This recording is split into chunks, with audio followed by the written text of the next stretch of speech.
And now I'm going to introduce Jody Lahendro. To quote a profile in the Crozet Gazette, after many years working at the University of Virginia as a historic preservation architect, Jody Lahendro has retired and moved to Crozet. He hasn't put away his drafting board in T-Square. He's been working nearly full-time on projects focusing on preserving the historic treasures of small African-American communities, end quote. Jody has also spent considerable time researching and documenting the work of other great mid-century architects, including Bud Highland, a Virginia transplant I hope we'll hear more about in your presentation. I've known Jody since we were both students of Richard Guy Wilson's and have appreciated Jody's incisive analyses for more than 45 years. Jody, thanks so much for sharing your insights with us.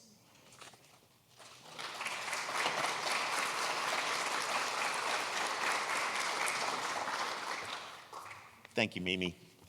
Richard mentioned how architects like to get different styles together. I look up at this ceiling, and I think this is an Art Deco neoclassical Greek building. Not sure what he was thinking up there. Richard set the mid-century modern housing scene for us nationally, and I've been asked to focus on a regional context for the same housing movement for the Goodman region. And to do this, I started in by tracking down significant housing developments in Virginia and the Maryland suburbs. I went to colleagues asking for recommendations. I scanned the National Register of Historic Places for significant developments. I quickly had to learn needed to limit my search to major developments, those of 100 houses or more, single family, detached, and post-World War II.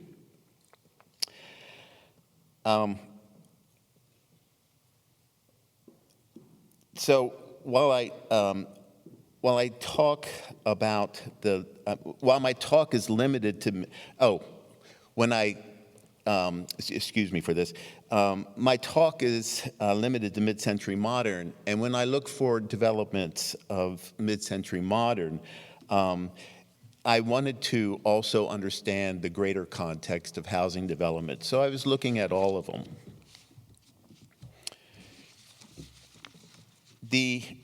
Predictably, I found that the large developments were concentrated around urban areas with large job growth, Hampton Roads, Richmond, and Washington, D.C.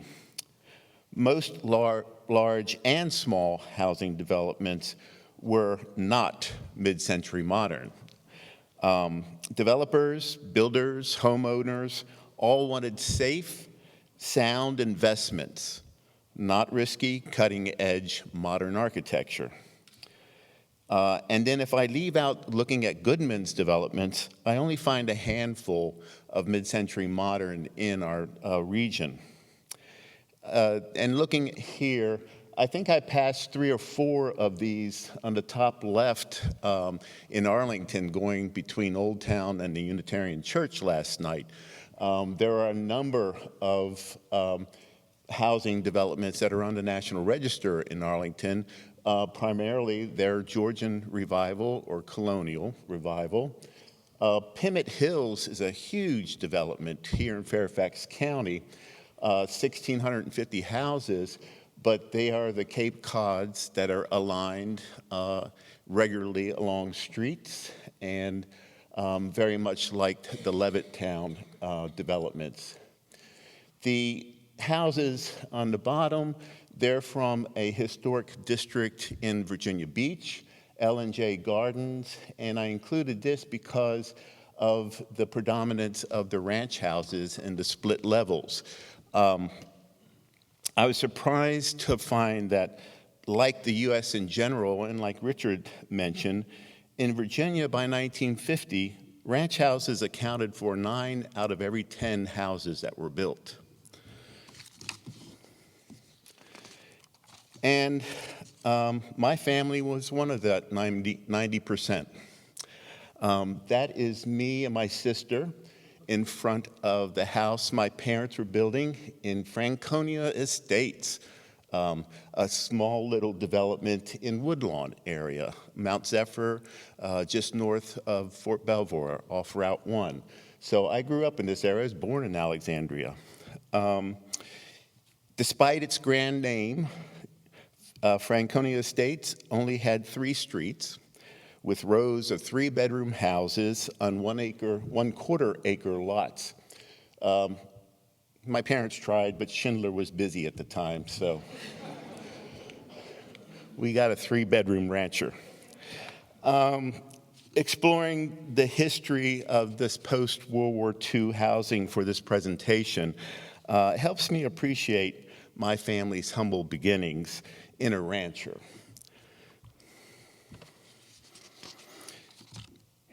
Of non-Charles Goodman mid-century modern developments in Virginia, I'm going to focus on a couple determined architecturally significant that are on the Virginia Landmarks Register and the National Register of Historic Places.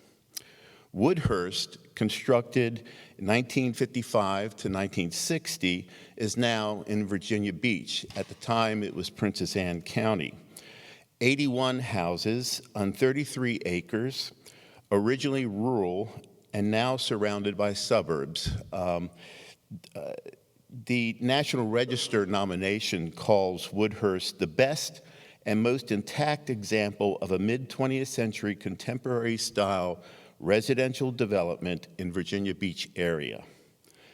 The area population for Hampton Roads doubled between 1940 and 1950, an indication of the explosive growth of jobs.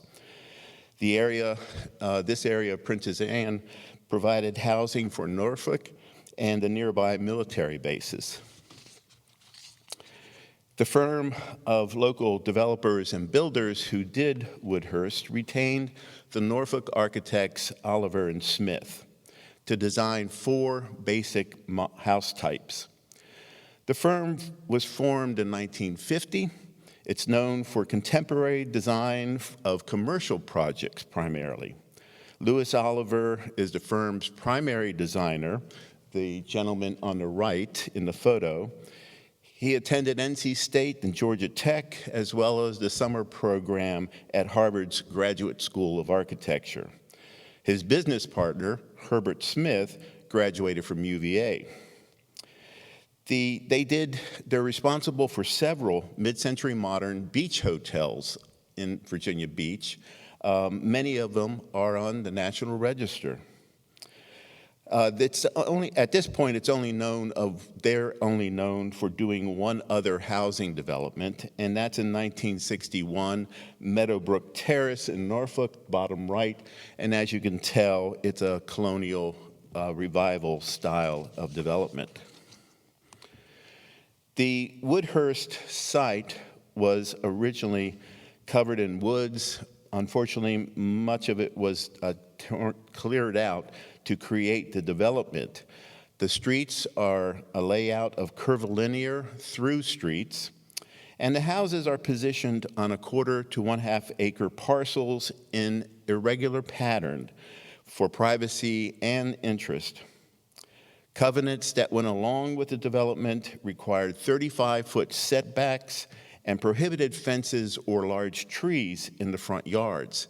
Of course, this would create a common shared front yard between the houses. They designed 4 models between 1,400 and 1,600 square feet, all of them 3 bedrooms. Oliver and Smith termed these designs Virginia Contemporary. And the advertisements selling the houses stressed how the homes responded to the modern lifestyle. The mid-century modern exterior characteristics that you see here include broad, low-sloped roofs with deep eaves, large expanses of glass on private elevations that integrate the indoor and the outdoor living spaces, de-emphasized entrances, except for House 2, of course, in the top right. Minimal applied trim, flowing space in the living area, and then a separated set of private rooms, bedrooms, connected by a narrow hallway. The houses FHA and Virginia-backed mortgages were made available for the houses, and it's believed that the protective covenants that I mentioned regarding setbacks and unobstructed front yards were probably due to FHA recommendations for development's uniform appearance and homogeneous character. The interior characteristics of mid-century modern, evident here, include the cathedral ceilings with exposed post and beam structure, the flowing space in the living area, prominent fireplaces, and separated private rooms connected by narrow hallway. The vaulted ceilings and expanded glass walls provided a sense of spaciousness and connection with the outdoors, even in these small houses. The oral tradition notes that the developer's wife loved the new contemporary houses in California, and she influenced her husband to hire Oliver and Smith, who were known for their contemporary designs, to build this development. To design this development, I should say. Woodhurst, the design appeal, it appealed especially to young pilots at the nearby Oceana Naval Air Station, many of whom had been stationed in California and liked homes that were new, efficient, and affordable. The explosion of jobs in Washington, D.C. and its surrounding military facilities created the corresponding growth of housing developments in the nearby suburbs of Virginia and Maryland. Of the mid-century modern developments not designed by Charles Goodman, Homes Run Acres is one of the best. It's on the Virginia Landmarks Register and the National Register of Historic Places. It's located in Falls Church area of Fairfax County, has approximately 350 houses built in 3 phases from 1951 to 58. And it's built on a 140-acre abandoned farm with open fields and wooded bottomlands. It was developed and built by the Loria brothers. How'd I do, John? Close enough? Loria brothers? Loria, okay. Loria brothers. I had to get schooled by John and Greg of Arlington. The developer retained the recently formed local firm of Satterlee and Lethbridge. And please excuse the title of this slide. I got the names backwards. Nicholas Satterlee graduated in '46 from Harvard's Graduate School of Design. Donald Lethbridge graduated in architecture from Yale in 1947. Both men were familiar with each other from working together in another firm before then striking out in their own practice. They split up after a few years and both of them enjoyed long, distinguished careers as principals in other firms. Donald Lethbridge, in particular, received national acclaim for his contemporary house designs. Lethbridge was one of 6 notable national architects that specialized in housing that were invited to participate in U.S. Gypsum's Research Village. With A. Quincy Jones, Hugh Stubbins, and others, each architect designed his version of a state-of-the-art model house. This is in 1955. They were popularized in the magazines, which is in different magazines, actually. And the houses were built on a cul-de-sac. outside of Chicago, and the public was invited out to see them and learn from the different types of housing. After several small projects, Lahendro brothers wanted to try contemporary development. The brother Eli attended UCLA Art School and cited a 1939 talk by Frank Lloyd Wright as inspiration for wanting to do this development. The brothers sought Satterlee and Lethbridge because of their familiarity with Lethbridge's house projects.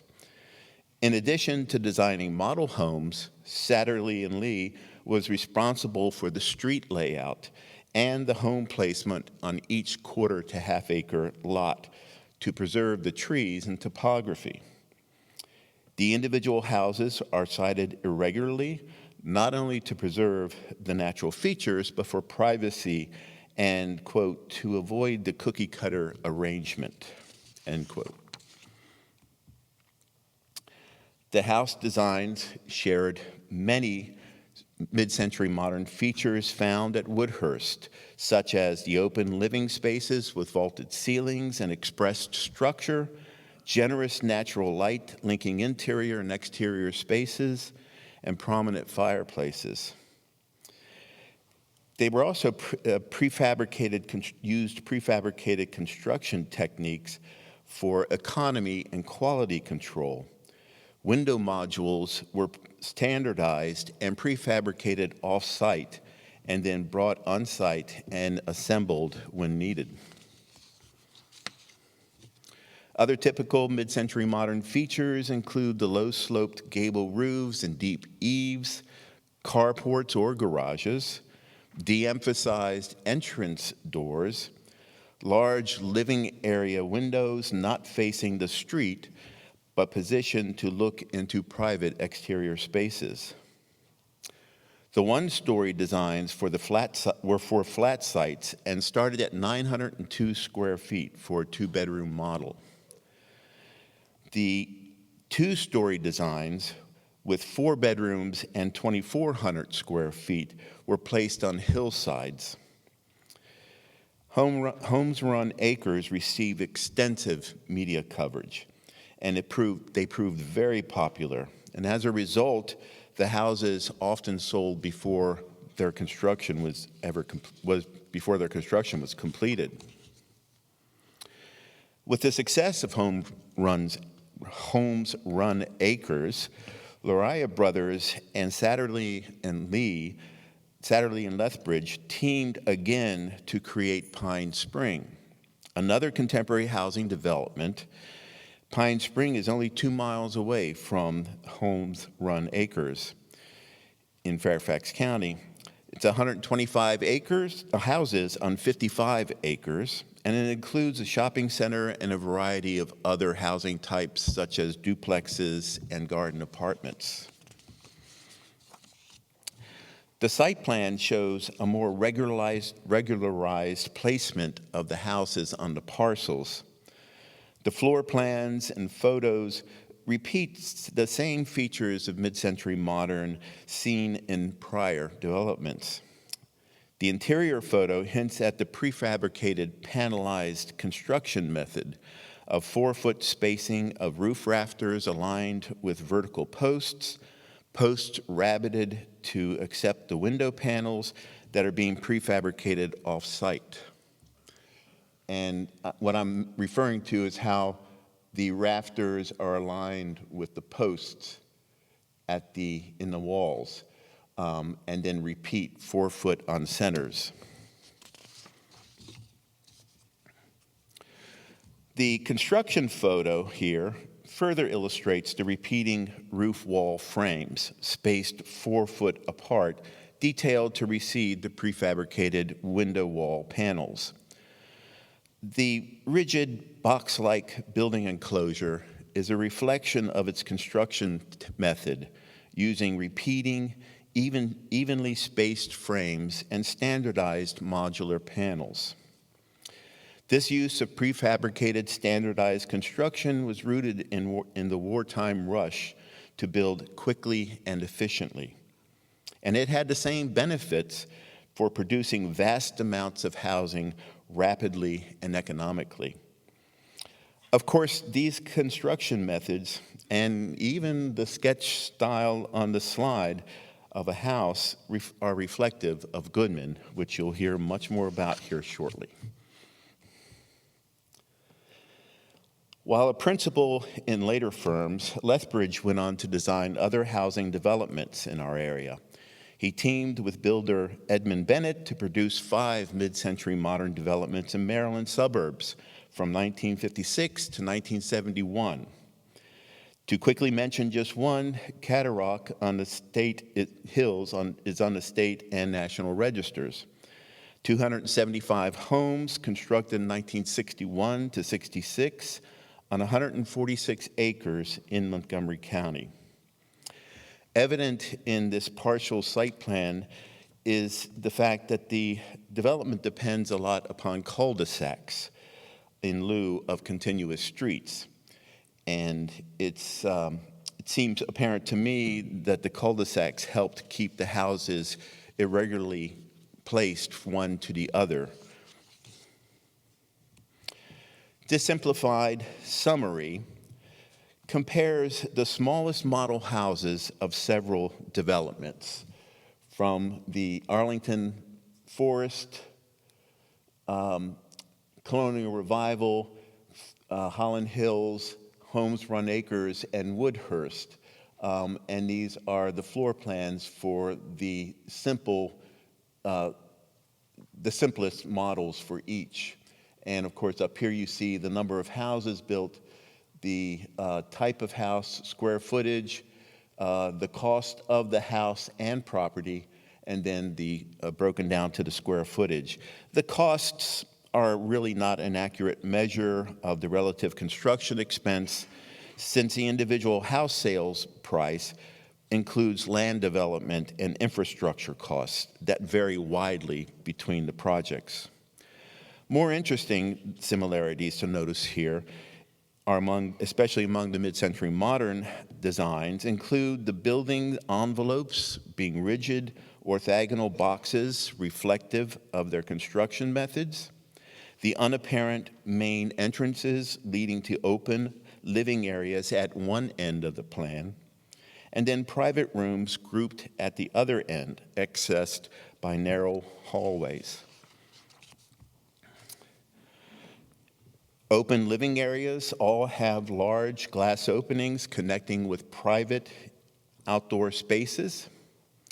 The vaulted ceilings suggest spaciousness, and the exposed ceiling structure is there to emphasize height and add interest to these small spaces, to what is otherwise a small space. The limited areas, a very simple trim, and then fireplaces made prominent by exposed brick and being put into enlarged forms.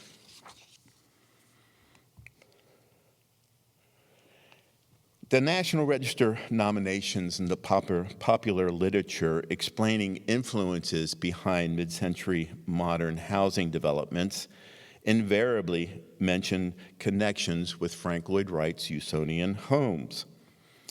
And there are many similarities in small size, single story, open living area plan, sequestered private rooms, hidden entrances, connections between inside and outside, central emphasized fireplaces. But the mid-century modern housing fails to include one of the most important design features upon which Wright's designs depend: the drama of the visitor's experience entering and moving through the house.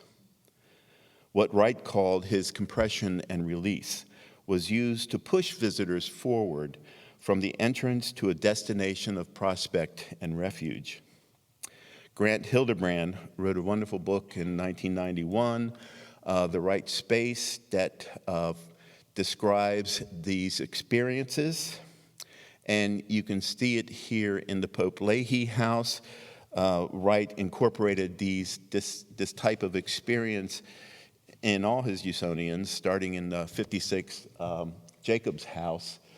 And what I'm trying to describe is entering at the carport under a very low roof, a lower roof coming into the entranceway, which is at the far end of this photograph, and then working down as being pushed forward into larger and larger spaces that telescope out until you finally get to this point of prospect and views.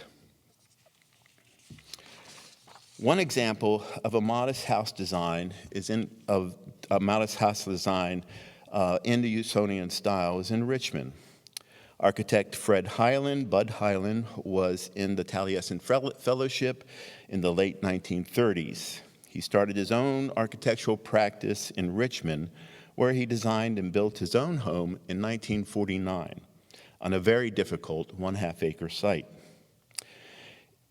It's 1,800 square feet, and it includes many of the Usonian house design principles that Hyland picked up from being with Wright.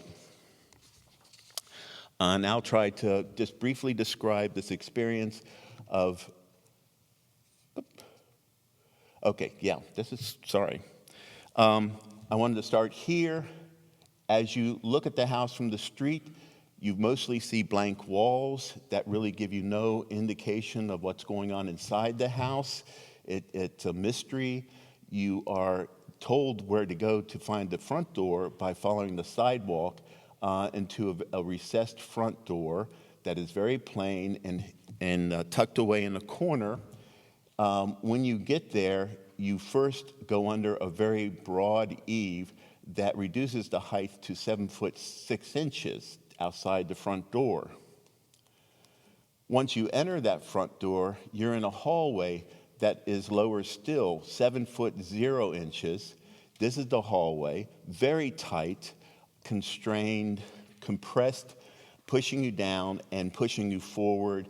You start to look up. I knew I was going to do that. Oh no. Oh no. See, Mimi, it's not foolproof. No. Yes, I did. Help Cameron. Because there's a Big Bang finish. And I got to get to it. Where were you? I was, let me see, right there will do.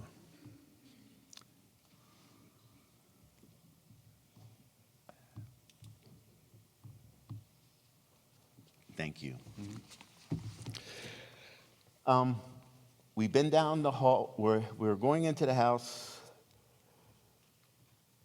All right, down the hallway, we start to see, going down the hallway through posts on the left-hand side, we start to get glimpses of a larger space.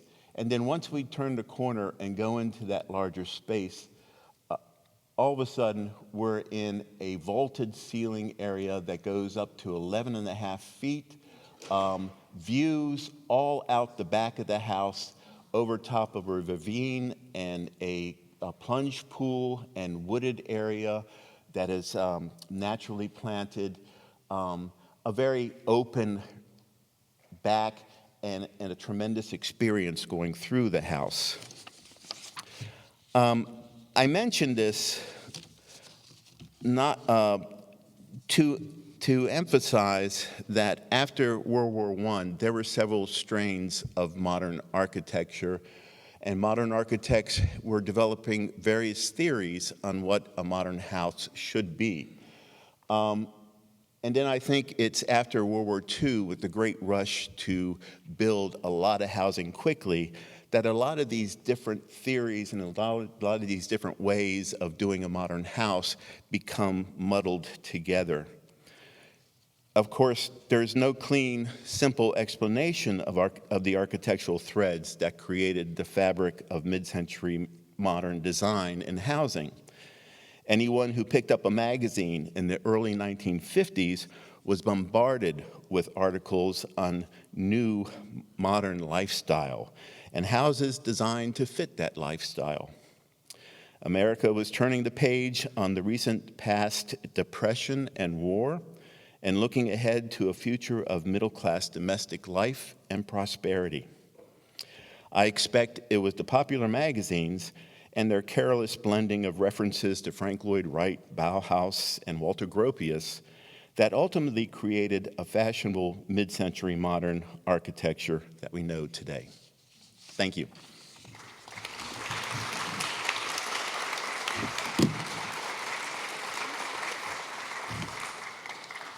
Jody, don't leave. Does anyone want to question what Jody has said? Camden, questions? Question, you're implying challenge. Okay. Does anyone have any questions? Okay.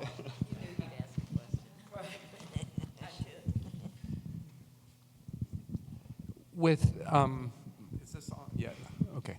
With your sort of intimacy with Bud Highland, can you talk about sort of how his work, you talked about how it aligned with Wright's, but can you talk about how it varied? Was it primarily because it was in Richmond and in a different place, or were there other things that you found? Yes, several. For one thing, he didn't put it on a slab. He put it over a crawl space. He didn't have the 3-ply prefabricated walls that Wright used in the Usonians. Bud explained to me that it's because he knew he was going to be making changes. It's hard to add electricity and plumbing to a house that's built on a slab with radiant heating in the floor and walls that have no interior openings, no cavities. So he did think about that. The great mistake he admitted to making was putting radiant heating not in the floor, because he had a regular floor and crawl space, but he put it in the ceiling plaster, and that turned out to be a disaster. The house had leaks all through the plaster ceiling, and he had a baseboard heating that he put into the rooms to replace the heat that came from the ceiling. But those are the primary ones that I can think of. He certainly followed the same segregation of living spaces in one wing, and then in the other wing, the private spaces that were separated and from the living area. And the living area was very much a living area. The kitchen in his house had no walls that defined it even further. It was simply just open countertops, and the dining room was right next to it, and the living room right next to that. It created a circular movement pattern around it. And then, of course, the compression release and the use of the wood siding and the raked ceilings, the slope ceilings, very low slope. Those are the kinds of things that he picked up on in the detailing as well. The windows were a disaster too, though. He replaced those single pane glass windows that he put in at first that were just rabbited into the frames. He replaced them with thermopane later on. Yes? I don't need a microphone. Oh, yeah, you do.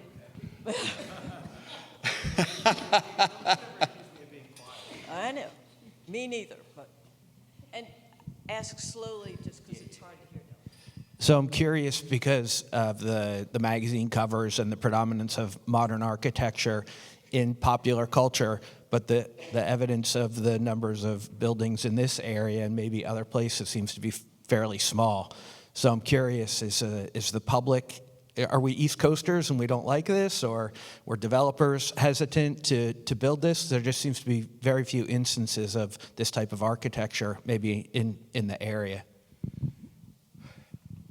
Yeah.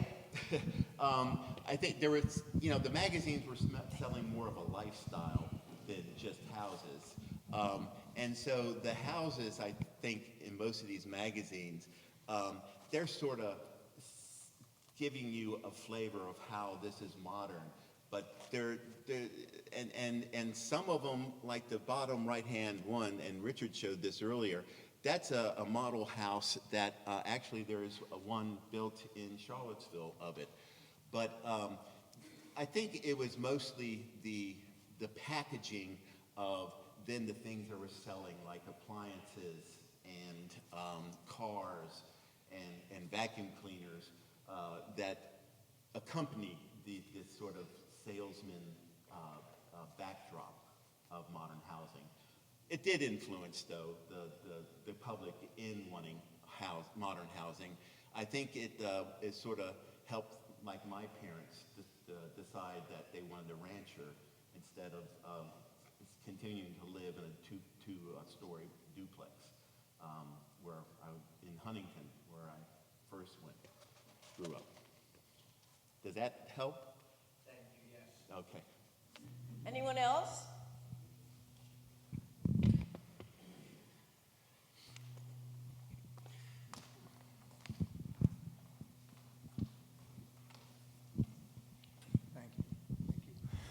I've noticed no women architects mentioned. How much of it, was there any influence by women in this, even, or were the needs of, oh, my little lady, this is what she wants? I was talking to Barbara earlier how I was talking to Barbara earlier about the magazines always show the little lady in the kitchen in a full dress with heels and a little apron cooking, and how it's Mad Men selling things. But there were women. In fact, Fred Highland, he used to use a woman named Nichols as a draftsperson to help him in his office put out drawings and documents. And she also did designs on the side also. And then we have, what's her name? Azuris South. Yeah, thank you. So they're around. I suspect it's like classical music to now that you're hearing on the radio now. All of a sudden, you're finding out that women have been composing for a long, long time. They just haven't been playing it before. And now, with the emphasis on gender equality, all of a sudden they're finding this stuff and performing it. I think the same thing's going to happen with the housing too. So can I just mention also someone like Colonial Williamsburg was involved, and what is a really interesting person in her own right, because if I'm not mistaken, she was involved with Reston. And this is a lady who was domestic, had children, but also when you look at her, she wanted to be an architect in what she called a man's world. And so that's Yes. I think you're going to start seeing more of those kinds of local stories coming out. Yes, sir. Oh, that's right. She's given credit for Waterview Cluster in Reston as Satterley and Smith, although I believe at some point perhaps they ended their partnership. That's what I was trying to remember in. Two clusters there, Colson Cluster and Waterview Cluster, and also some work in the Wharf area in D.C., as well as other places, no doubt. And for anybody that's interested, her archives are at the Library of Congress. So they're working on digitizing it, and she's one of these forgotten people. They were originally at the American Institute of Architects, but it's been transferred over to the Library of Congress. And you'll be able to see some of Clotilde Smith's work on Sunday, Okay. Sunday afternoon. And Thanks, Camden, Michael. isn't Yeah, walk doesn't by. Virginia Tech Michael will have lead an us archive through. of women architects? Anyone else? Questions for Jody? Whoa. That's right. Yes, and married, Mahoney that did Canterbury. Canterbury. Walter Burley Griffin. That's him. I used to know these things. So, We all had the same teacher. so my question is, the images are so appealing, at least to us now. That's the reason we came here. And I don't see vacuum cleaners, I don't see appliances, and that maybe inside there was something about lifestyle. But I'm just wondering, was this considered radical? I mean, I wonder why it didn't catch on. And was it just too radical at the time? You'd think so. You'd think so, but then when you read how Homes Run Acres, that was incredibly popular. And if you go on site, and I know that Holland Hills has a very strong community organization. Homes Run Acres still does and has for ever since it was built. It was like a cult to live there. And they have 3 different histories that have been put out to catch up with their time since being built. Their events, their website is just incredible of sharing information among each other. And Pine Spring has the same thing. So these other mid-century modern developments were very popular and sold well, and surprised the Lariah brothers and the developers in how well they sold and caused more of them to happen, but not to the same extent as, I mean, my parents wouldn't have bought anything like that. They were quite happy with their 3-bedroom rancher. So I think that's why ranch houses were 9 out of 10 houses being built by 1950. They were sort of the middle road for most Americans. Well, was the price comparable? I mean, a ranch house versus, you know, a mid-century modern? No. My family's rancher was much less than what the comparisons I showed up here. Yes. Okay. Much less, you know, 1,000 or 2, but enough to make a difference for my parents. Yeah. Okay. Thank you. Sure.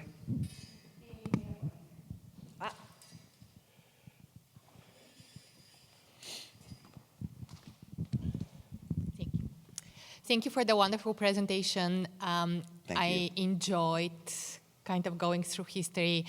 Some of the sketches that you showed have really show the connection between the architecture and the landscape. And I was curious, is there any evidence of architects working with landscape architects or only purely with the developers throughout these different developments? I'm echoing it.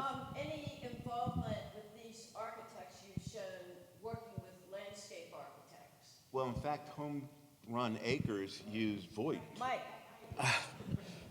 Homes Run Acres used Voight, which I believe was one of the architects at Holland Hills, the last one. So yes, that one did. Woodhurst, no, and I can't claim that Oliver and Smith were great landscape architects, or I don't even know if they laid out the streets. I got a feeling all they did was come up with the model houses, the designs. But it was in a more sophisticated area like Washington D.C. with competition with Holland Hills that I think needed to have more professionals and have help like landscape architects to go along with it. I don't know if that answered your question or not, but okay, thank you.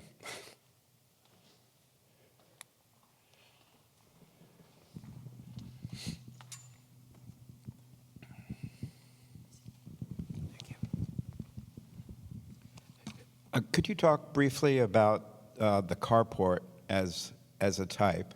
With the evolving interest in cars after World War II, you mentioned some of these models had garages and some had carports. I associate carports with mid-century modern, but maybe you can talk a bit about the history of it. In regard to the developments that I looked at, the carports were usually an add-on. That, you know, the developers are trying to keep the cost as low as possible, at least the entry cost low as possible. But then once you got there and you got in the sales office, then, you know, they were selling fences for $100. They were selling different wall coverings in the living room for $150. There was all this list of add-ons, and carports a carport was an add-on too. And then the architects, especially Lethbridge and Satterley, they would that was part of the variations of the design. So even though they started with 4 models, Where that carport was placed was what really added to a lot of the distinction and the difference between one house sitting next to another one.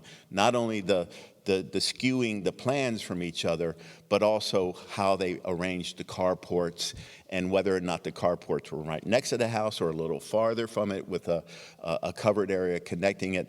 That was a mechanism for adding more interest and more variety to what otherwise was the same model being punk, punk, punk, punk, punk, done all over the place. Does that help? Thank you.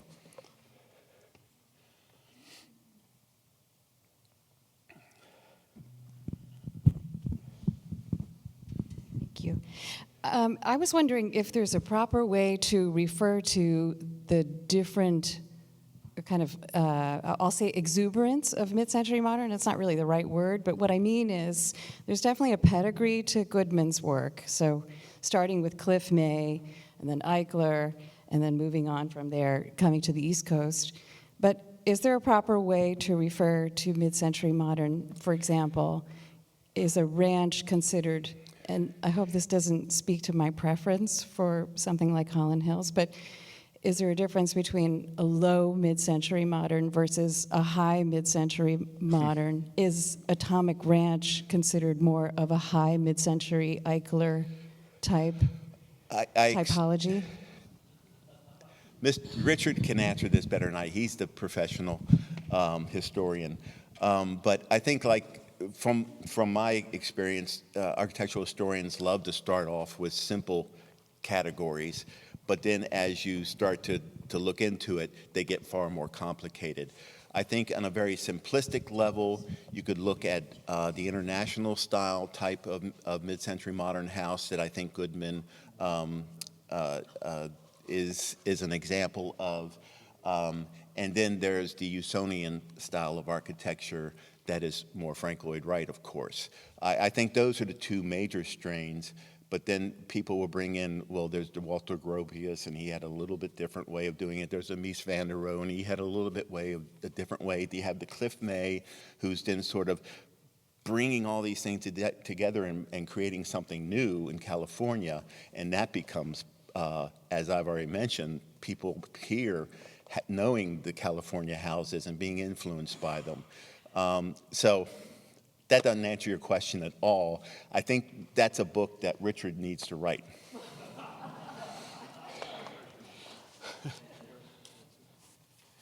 Yes, ma'am. Boy, Mimi, they're way up there. Get scooting.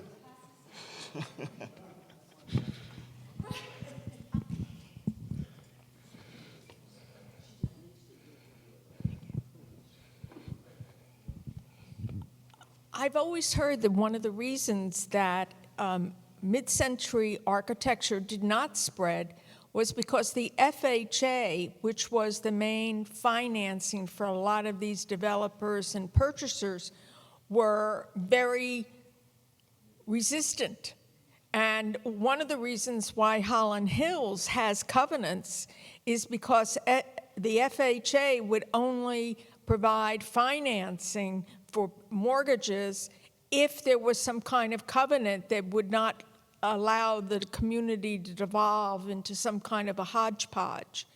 And developers are not going to build houses if they can't sell them, and you can only sell them at the time if FHA was, propping up your mortgage structure. That's exactly right. The FHA and VA authorities made sure that the loans they were backing were going to be safe. And so they would negotiate with the developer and the architects on what they would come up with compromises on to make sure that they had a safe investment to back. And I know for Holland Hills, of course, Goodman, I think, fought with the FHA about the gutters on the roads and not having gutters, and that was something that he was able to work out. I know for That the FHA, I mean, some of the restrictions were the house range that it would cost. They would limit it to a certain range and said the developers couldn't eventually come in and all of a sudden their houses weren't selling, so they started doing something cheaper, less of an investment. So they wanted to keep the range of house prices. They fixed that. They fixed such things as impacts upon the style, the streets, how the streets were designed, the width of the streets. I believe Lethbridge, in his Maryland developments, that was a fight that he had about the width of the streets, and he eventually was able to convince FHA that if the streets were narrower, and I think we heard this last night, if the streets were narrower, that helped reduce the speed of traffic on them. So that was allowed. Whether or not you had carports, driveways. Yes, the FHA and VA were involved in those decisions, and it was a negotiation and compromise for every development if they wanted that kind of backing. I didn't answer that very clearly, but I think you have to go to each development to see the kind of negotiations that were going on, and I'm sure that varied between the architects and who at FHA was doing the assessment. Thank you all. Thank you, Jody. Thank you all for your questions.